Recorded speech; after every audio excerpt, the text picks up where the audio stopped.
Temotirang anak-anak sapi Nepupung kang nyabrang kali Bengawan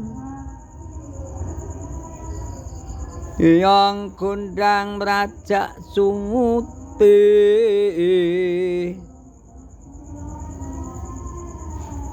Himun wuku kodhong wolu Surabaya geger kepati gegere wong oyak laron jinandak wadhahi mbumbung alun-alun Kartosura wonten opo kaca medhot Sidagori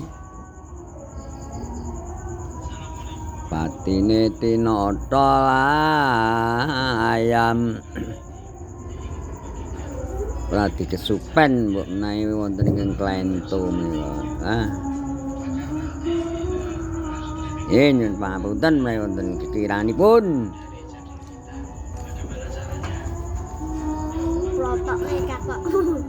ana kidung rumaksa ing wengi teko ayu luputa ing lara luputa pilai kabeh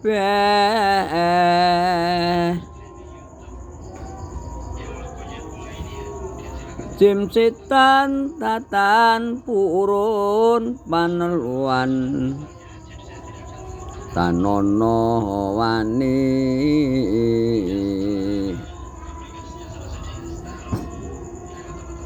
miwa panggawyala gunane wong luput Kenya teman tirta maling adoh tanwani perake ing mami Tuju tutuk pansirno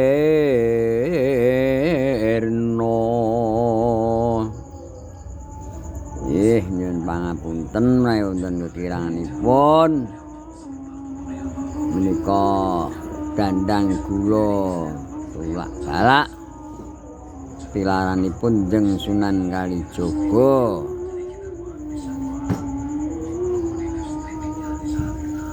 lamun sira anggeguru kaki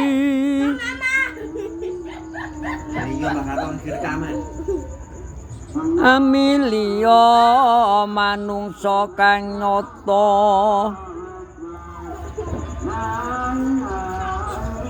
ingkang becik martabate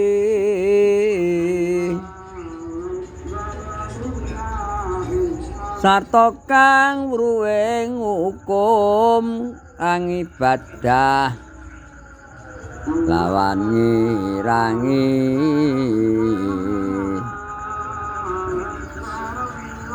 Sokoro wong tapa ingkang wis amungkur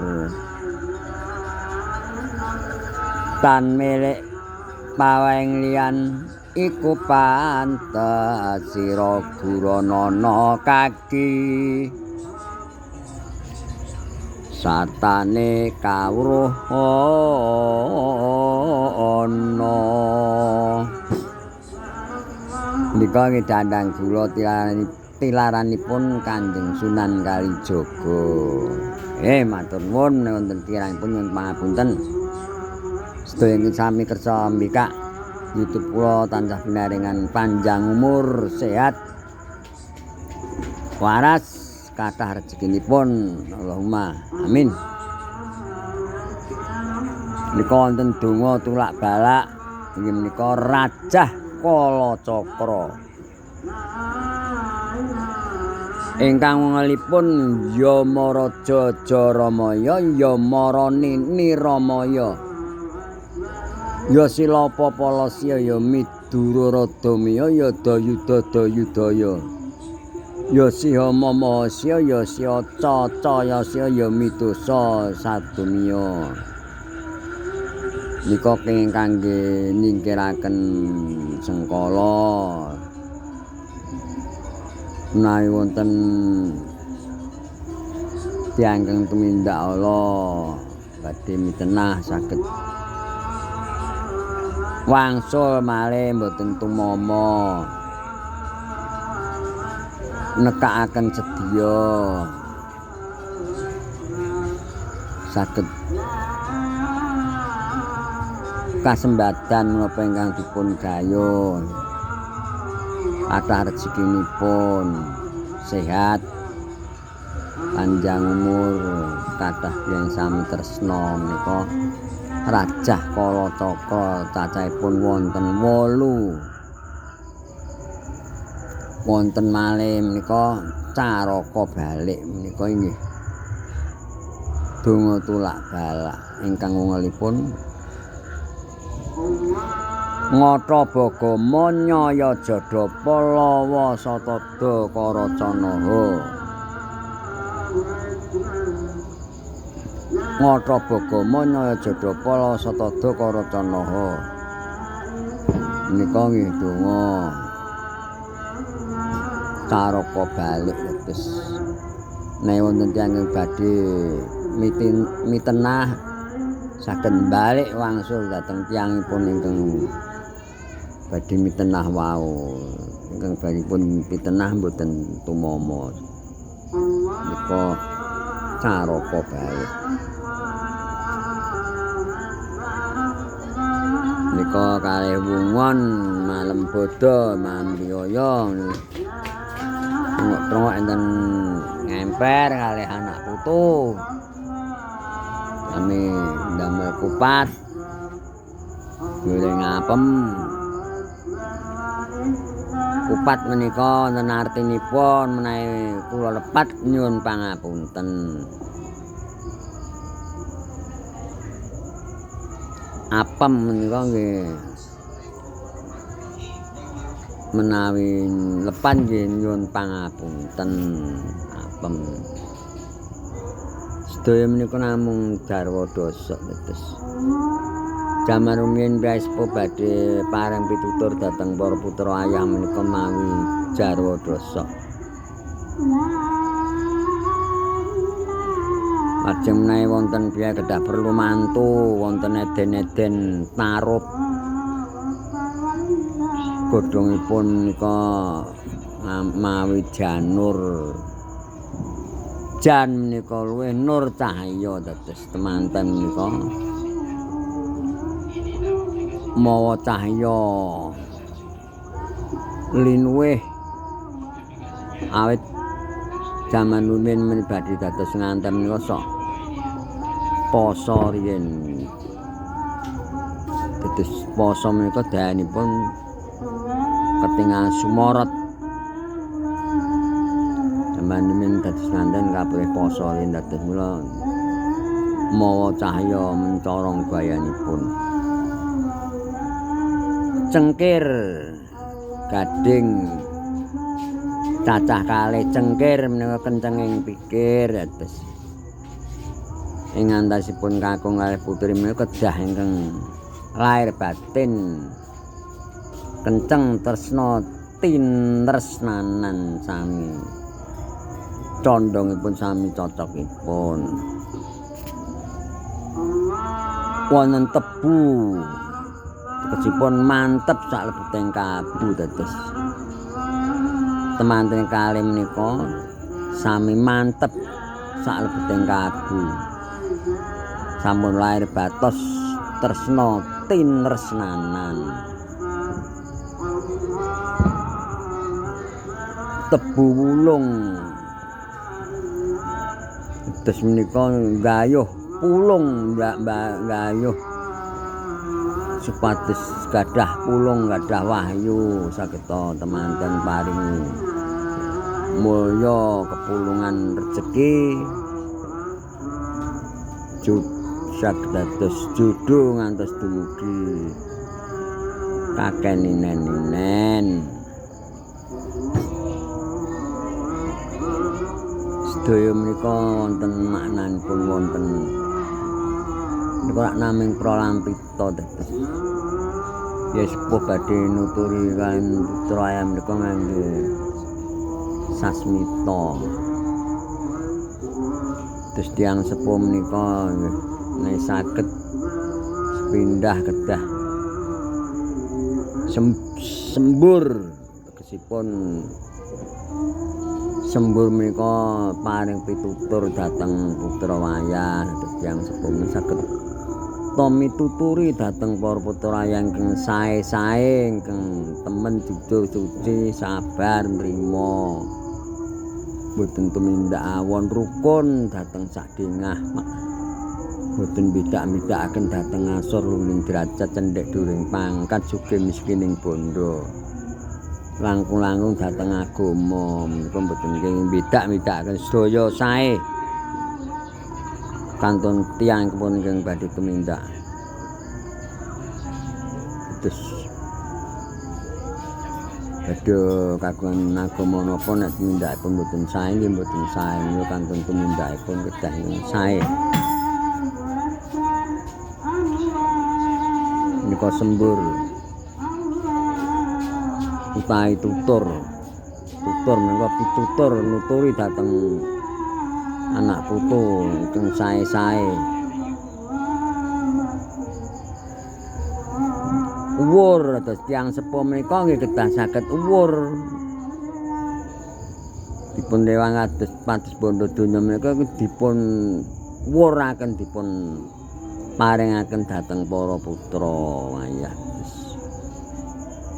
Mboten kita ngados napa nggih tiyang sepuh saged maringi pawitan kayan anak. Syukur anak sampun mulya mboten nyuwun kayan tiyang sepuh menika nggih kathah nek anak kirangan niku kedah wong tuwa saged nyukani menawi saged kula tiyang sepuh kedah nyambut damel kanthi sak sae-saenipun gemis titing ati-ati menawi sampun dados bondo kathah nggih tan kula dipun paringaken dhateng para putra wayah.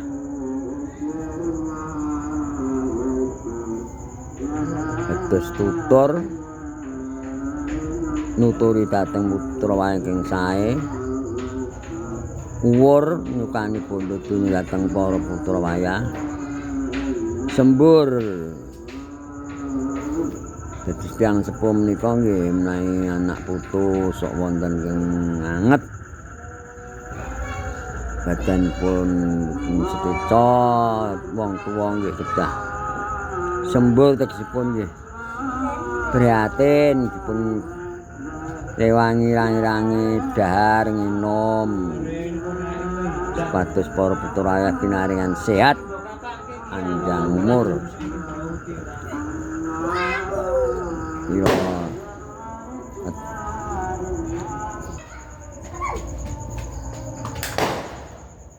menika nembe wonten long mungel nembe pepejahan wonten long. Nggih matur nuwun. Lumayan. Wah. Tak pun telas. Iki anak putung lempak malam bakdo niki do. Nunggu mbae nyambel goreng apem. Godhog-godhog. Nggih makman. Dene sami apura ing apura.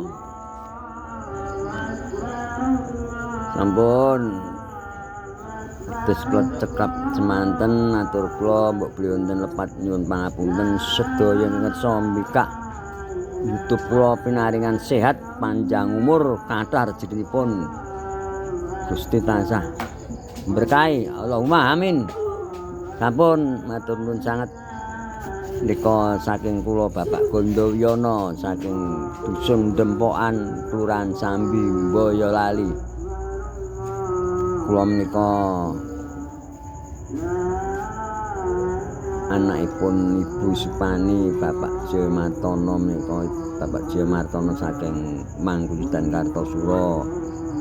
Ibu Supani saking Pengging putra swargi simbah kula Bunda Martoyo Geng Semari wonten Bantulan Pengging menika mbah kula.